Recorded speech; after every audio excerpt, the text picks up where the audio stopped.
Good evening. My name is April Brooks. Some of you may know me as April West. I stayed most of my youth in Suffolk, Virginia. With this event growing, I'm seeing more and more registration notifications of names I don't recognize, and I thought it would be a good idea to give you my story about the background of the Strongwill Fun Run. I'm the creator, I'm the organizer. I started this from the bottom up, and I started it due to the passing of my brother, William West. Most knew him as Will. Some knew him as Willie Doug. Family called him Doug. My brother and I have always had a bond. He was 5 years older than me and unfortunately was stuck with me when we were younger. We spent a lot of time together. He always protected me. As we got older, we started to grow apart. He moved out of the house, I moved away, but we still tried to always talk on the phone and to see each other periodically. He was my person. He was the one at family get-togethers that you kind of just always stayed near. The one that you called late at night when something was wrong. If you don't have that type of bond with someone, then maybe you wouldn't understand, but just know that we were close. We didn't always see eye to eye. As someone who doesn't understand addiction, I thought he chose drugs. I started feeling like he was choosing the drugs over me, over his family. I felt like he loved heroin more than he loved us, as if it was a choice. I felt like I didn't know him. I lashed out. I tried tough love and not talking to him. But in the end, it just hurts your heart. And you want to know how your family's doing. And he always welcomed me back with open arms, as if time had never passed. Recently, he had the opportunity to live with us so he can get back on his feet.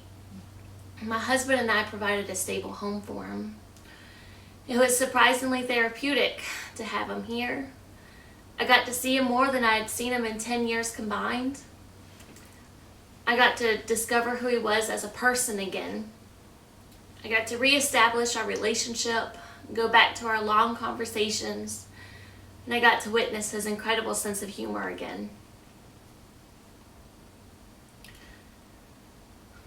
My brother could always make anyone laugh. Even if I was hell-bent on being angry and being upset, he could always make me smile.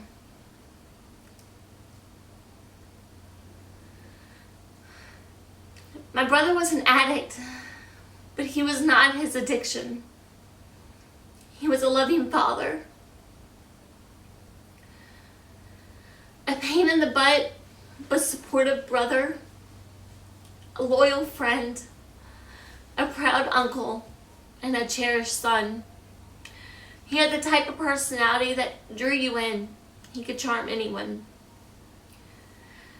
He loved animals. He loved music, all different genres. Music that meant something, that could tell a story. He could make up lyrics for any simple task, whether it was just simply feeding the dog or washing the car. He was a hard worker, working 2 jobs to make money to pay his bills while he was here. He used to always say, where there's a will, there's a way.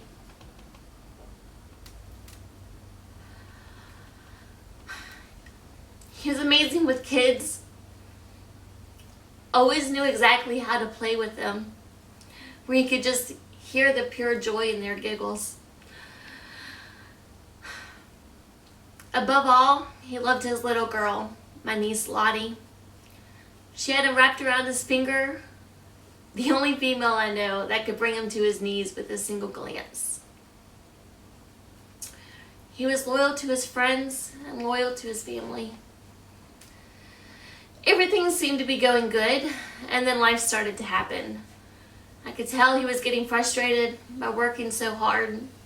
This lack of sleep and busting his tail, Money started to become an issue with his construction job shutting down whenever it was raining at the time. And then an uninsured woman did a hit and run, making his car undrivable. The woman drove off. The cops were never able to identify the woman. He wasn't able to get to work.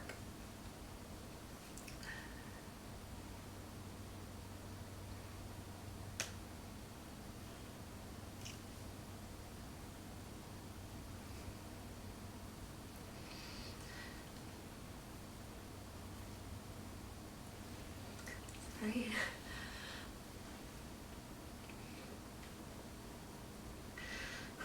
On Tuesday, April 19th, my husband came home and saw my brother come home from work. By the time I got there, he was asleep. I came home, cooked dinner, went on a walk. I would have woke him up, but I just knew how tired he had been lately.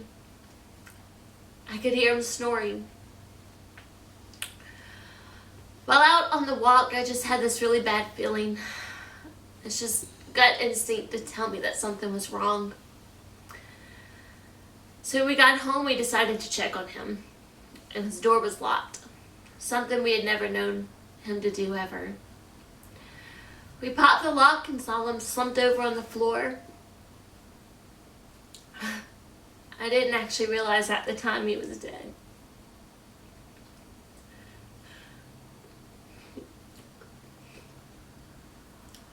When he was younger, he used to sleep real hard. And sometimes he'd fall off the bed. And I just thought that he was doing that. It wasn't until my husband and I went in to roll him over to put him back on the bed that I got to see him. His hands were blue. And when we rolled him over, you could see his face.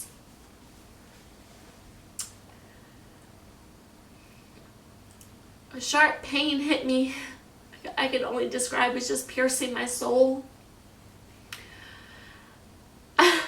It's finally then that I knew that he was gone. And my big brother was no longer here for me to protect me.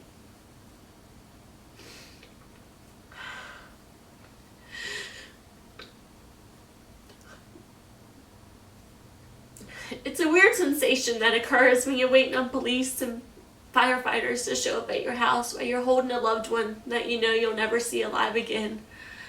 You know you'll never hear "I love you" from again. I tried to remember every detail, from the way his skin felt to every detail in his face. I tried to memorize them.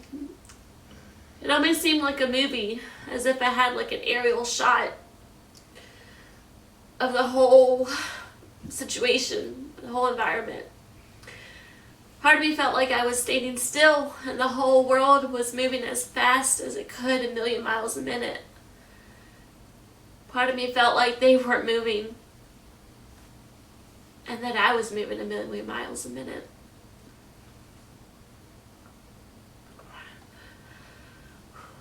It's a different perspective to love someone who has an addiction.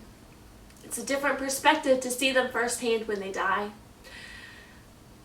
I don't know if I would feel so compelled to take action if it wasn't for being put in this situation. I can see how others may not believe in this cause in the run, because it obviously affects me in a different way, in a way that isn't fair to expect others to know or feel unless they've been in my shoes. People forgot who he was. They forgot who he was, a human being. They wanted to associate him as an act and not as a brother or a father or a son or a best friend. They just forgot he was a person. I have a different experience and perspective than most. I got to see, hear, and live with people's reactions. Reactions that truly haunt me. Images that force their way into my head. Scenarios that we play over and over. I can really see how exiled or alone he could feel over the years by just the way people reacted to me with his death. People made horrible remarks, tagging him on Facebook to say they loved him, but then having posts with friends saying that he deserved it, he had what was coming to him, comparing him to spilt milk. Someone actually told me that they wouldn't cry over him, that he wasn't worth getting their t-shirt wet. Another person made a heartless joke about getting a poppy plant to display at his viewing when we were picking out flowers. People were evil. They only seemed to care about how he died, asking me questions if he left a note, where he got his drugs from, as if I knew.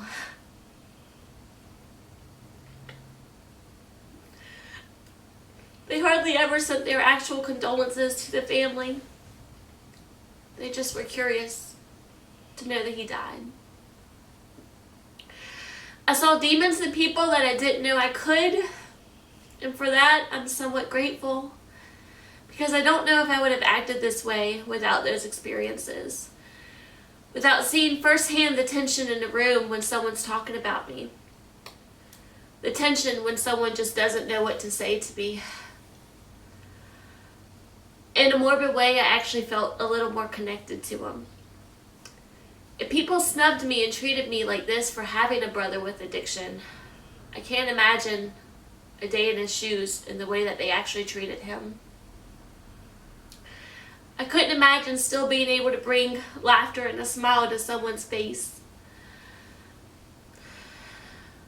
when he was experiencing such hate. And for that, he's a better person than I will ever be. People hurt my heart. They hurt my soul. I received messages of people blaming me for his death. But then there was the other side. Amazing people reached out to me. People that I didn't even know knew who I was.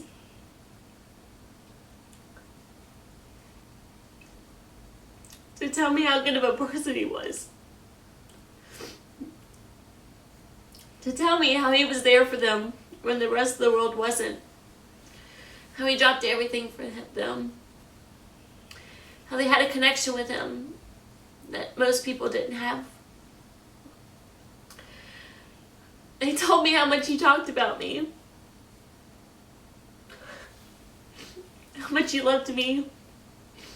And how he was so proud of his baby sister.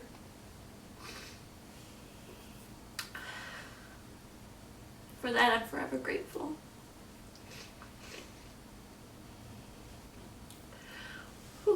I had a detective come to my house. He educated me about heroin, about fentanyl, about overdoses, about how it's a horrible epidemic out here right now, how potent the fentanyl is. I learned about how more people are dying from overdoses than from deaths in car accidents. I learned how cheap it was, how addictive it is. And I had no clue. I always knew drugs were out there, but they never personally affected me. And I just didn't know. But death has a way of making you interested in every aspect. And I began reading as much as I could about it. About heroin, about fentanyl, about overdosing, about symptoms, about signs. I learned about people who had been sober for over 10 years and still say that not a day goes by without craving it, without missing it. That it never got easier. And I just can't imagine living with that kind of urge, with that kind of pain. I wanted to do something, and I just didn't know how. I didn't open up right away, not because I was ashamed, but I was so overwhelmed, and I guess a little selfish. I just wanted normalcy. I wanted my life back. I didn't want the look of pity from people. I wanted people to stop looking at me and not know what to say. And then I started thinking. Earlier in the year, my husband and I had actually trained for a pancreatic 5K in honor of his father. I would go out on a run and come back, and my brother would tell me how proud he was of me. I began searching the internet, and to my surprise, I couldn't find any addiction 5Ks or heroin or anything like that out there. I contacted many different organizations and venues, and no one knew of any organized 5K, and not a single one was interested in starting one. I then tried searching for heroin or addiction organizations, and I didn't initially find any resources unless you had a lot of money. Now, I may not be an internet guru, I may not have typed in the right things, but my initial searches showed nothing, and I just couldn't have that. I began looking at how to start a 5K. Organizations and people kept asking me what company I was with. When I told them that it was just me, by myself, they just blew me off.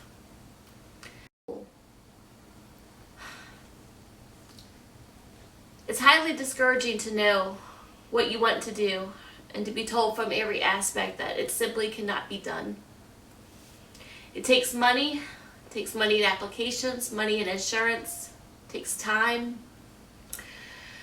I was perplexed and defeated. That brought me to my Facebook post that was shared about 90 times, at least 90 times that I could see. When you post on Facebook, you can only see who directly comments on your post or who shares directly from my post. I can't see who shared from their post or who commented on other people's posts, but by a miracle it worked. Mr. John Bilbo with the Driver Volunteer Fire Department, with permission with the rest of the Driver Merchant Association, who's in charge of the Driver Days Festival, contacted me. He offered me this incredible opportunity to take over the 5K during the Driver Days Festival, and even stated that the Driver Volunteer Fire Department would pay the cost of the insurance, which I can tell you is no small feat. I just couldn't turn it down, and that's how I've come this far. I want to actually be the change I want to see in the world. I want to be that person that makes a difference. I took on the mentality,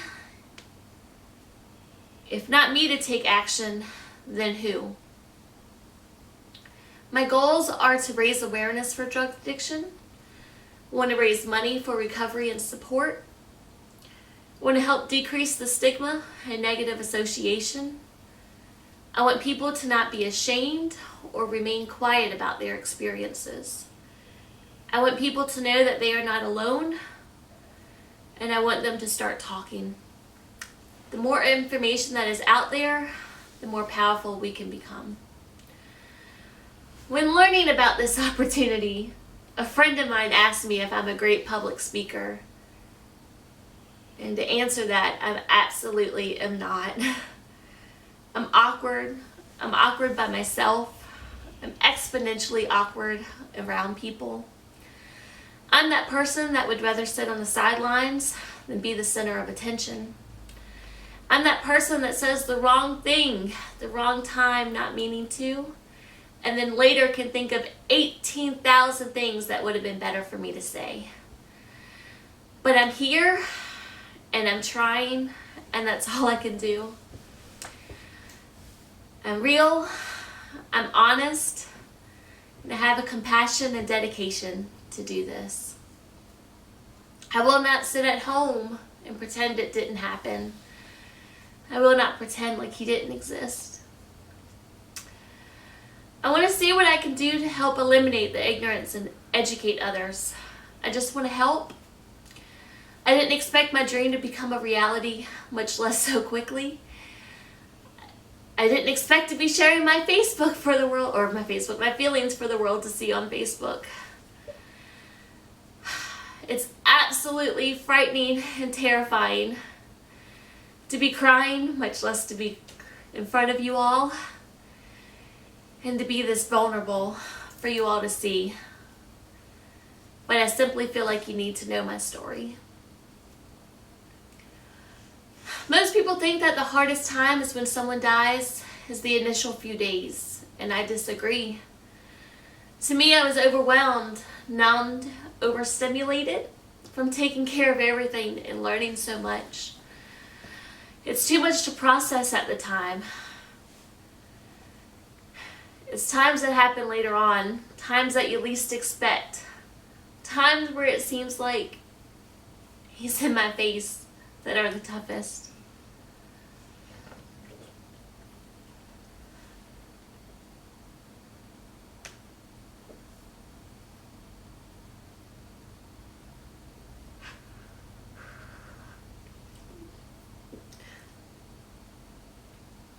It's when I find something of his on accident,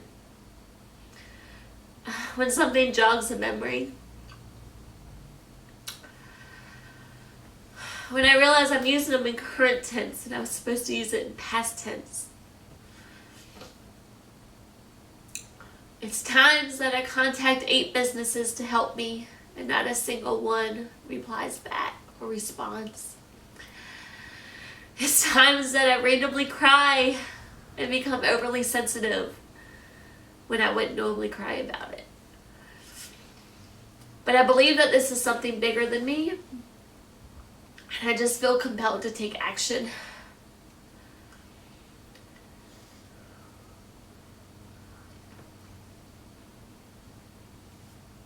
No kid says they want to grow up and become an addict. It's not a lifestyle of choice. Addiction is a family disease. One person may use, but the whole family suffers. Most people I know that struggle with addiction have the best heart out there, would do anything for others.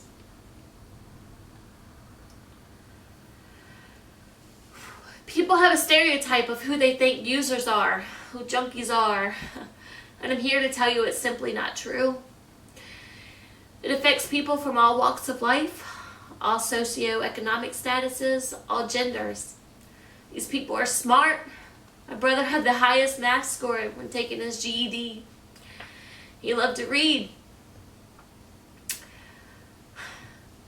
He saw what drugs did to him. He saw how it segregated him from others. But I guess there's just an internal, insatiable craving that people can't always control. And I'm just lucky that the things I indulge in aren't fatal to me. And I'm not shunned from everybody for it.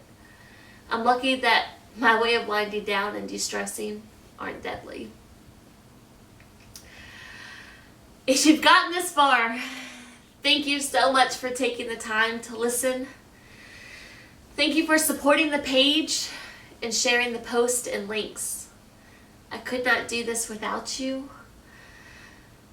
If you recognize me while I'm out and about, please feel free to say hi. I love hearing from you. Sometimes it gets me a little bit, but other times it's just what I needed to pick me up and the strength I needed for that day. So thank you again.